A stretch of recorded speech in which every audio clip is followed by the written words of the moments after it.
Şimdi size fotoğraf ekipmanlarının farklı kullanım alanlarını gösterecek Soner arkadaşımız. Bir saniye. Şöyle. Evet, kalkış için hazırız.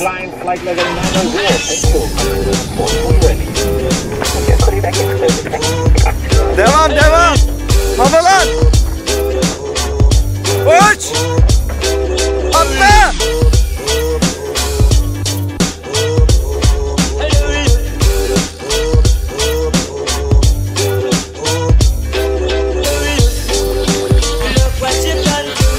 Bugün ne yapacağız? Yine fotoğraf tüyolarına devam edeceğiz. Ama bunlar biraz geyik tüyolar.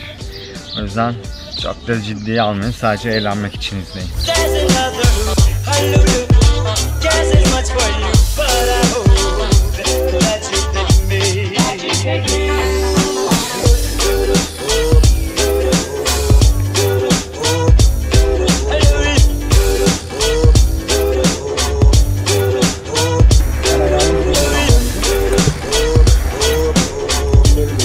Applebox.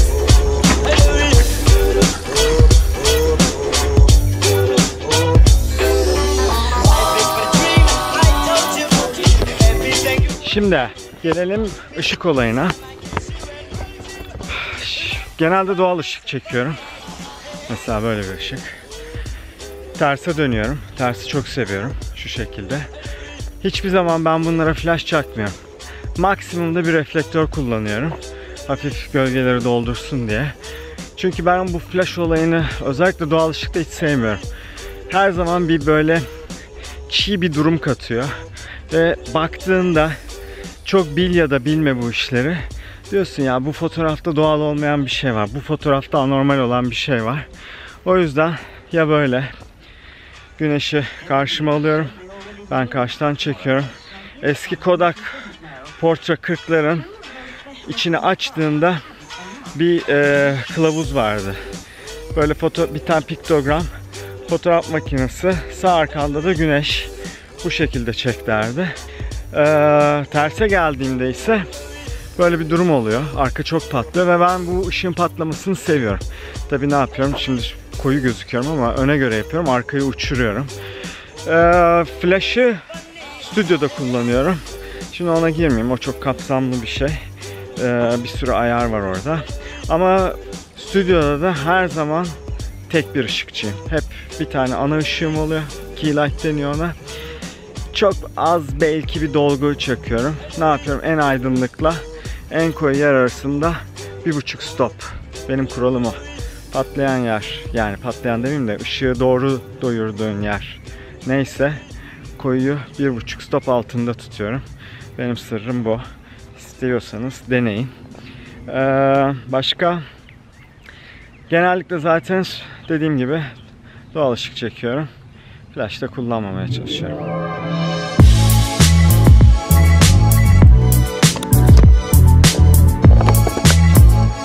Soruyorlar hep ne makine kullanıyorsun diye. Ben valla son 4 senedir orta format kullanmayı bıraktım. Tamamen DSLR'larla çekiyorum. 5D Mark II, 5D Mark III, 5D Mark IV. Bunların hepsini kullandım. Şu an en favori kameram Mark IV. Eğer stüdyoda çekiyorsam da 5DS ile çekiyorum. Ve 24-70. Sabit objektifler var. Onları ışığa göre kullanıyorum ama genellikle benim kameram 5D Mark IV ve üzerinde 24-70. En sonuncusu hızlı olan var. Başka bir şey kullanmıyorum.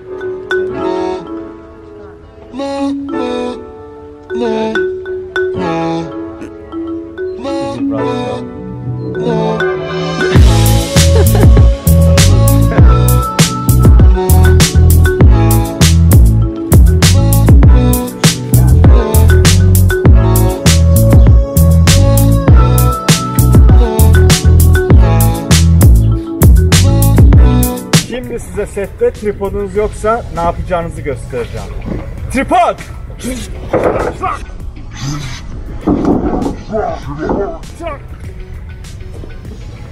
Dağılın!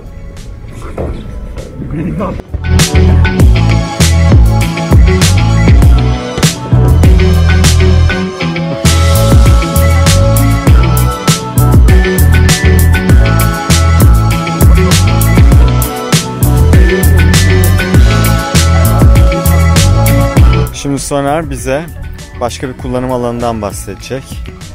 Soner'cim. Benim şöyle çekimdeyiz ve çakmağım yok. Sigara içmem gerekiyordu. Biliyorsunuz loop var. Zakut'un şu şekilde genelde kamera arkasında kullandığımız. Çakmak kaybolunca tabii direkt onunla hemen uygulamaya geçelim. şöyle bir işte yakalım.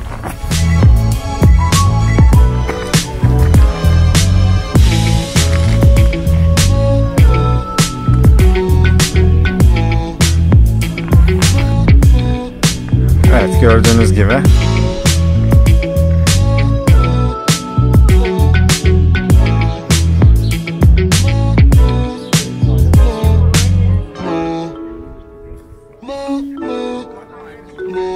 Şimdi sadece fotoğrafçı değil, bir de asistan gözünden size birkaç ipucu verelim. Evet Soner. Yani fotoğraf çekiminde biz her ne kadar makinede içinde pozometrede olsa harici bir pozometre ile ölçüm yapıyoruz. Ama bazen fotoğrafçımız bizim pozometremizi pek kale almayıp kendi gözometresiyle kamera ayarlarını ayarlıyor. Yani bu durumda bazen pozometrede saf dışı kalabiliyor. Bunun nesi ipucu lan? Yani abi her zaman pozometrenin işe yaramadığını, almasanız da oluru demek isterdim ama alın mutlaka. Yine ipucu olmadı mı? Olmadı abi, yapamıyorum. Beceremedim. Ya Soner'in burada demek istediği şey şuydu. Ben biraz açıklayayım. Dedi ki bazen pozometreyle yaptığın ölçüm çektiğin fotoğrafla uyuşmuyor. O yüzden bazen gözünle de kontrol etmen gerekiyor. Zaten şimdi dijital çekiyoruz ya, zaten çektiğin her şeyi arkada LCD'de görüyorsun. Ben bazen onlar pozometreyle bana abi diyor işte 1/250'ye 5/6 olacak diyor. Ben ama biliyorum artık, tabi deneyimden geliyor bu. Ters ışık olduğu için onu eğer o değerde çekersem ön taraf çok patlayacak. Ters ışık olmasının esprisi nedir? Biraz önü koyuda bırakmak. O yüzden ben orada mesela 1,5 stop çekiyorum. Onlar da bana diyorlar ki pozometreyi dinlemedi, yine gözometreyle çekiyor diye geyik yapıyorlar.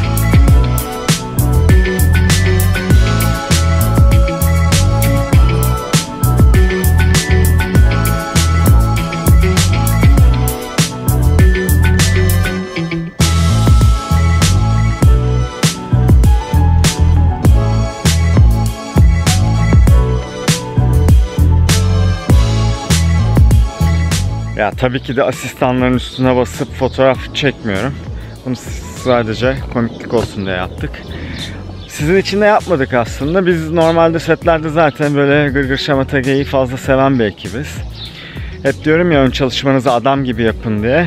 Ön çalışmanı yaptıktan sonra zaten sette çekmek kalıyor. Biz de bu anı daha keyifli harcıyoruz. Çünkü bütün sinir stresi öncesinden yaşadığımız için set bizim zaten en keyif aldığımız kısmı oluyor. Bugün de böyle geçti. Biraz eğlendik. Hiç yine stres yaşamadık. Tatlı bir çekim oldu. Şimdi İstanbul'a geri döneceğiz. Bu sırada saat kaç? Bir saniye. Saat... söyleyemiyorum ya. Saat 5'i 5 geçiyor. Oldukça erken bitirdik. Keyifli olunca set su gibi akıp geçiyor. Kim geliyor? Kimse gelmiyor. Hadi bir dahakine görüşürüz. Beyler, ofiste görüşürüz.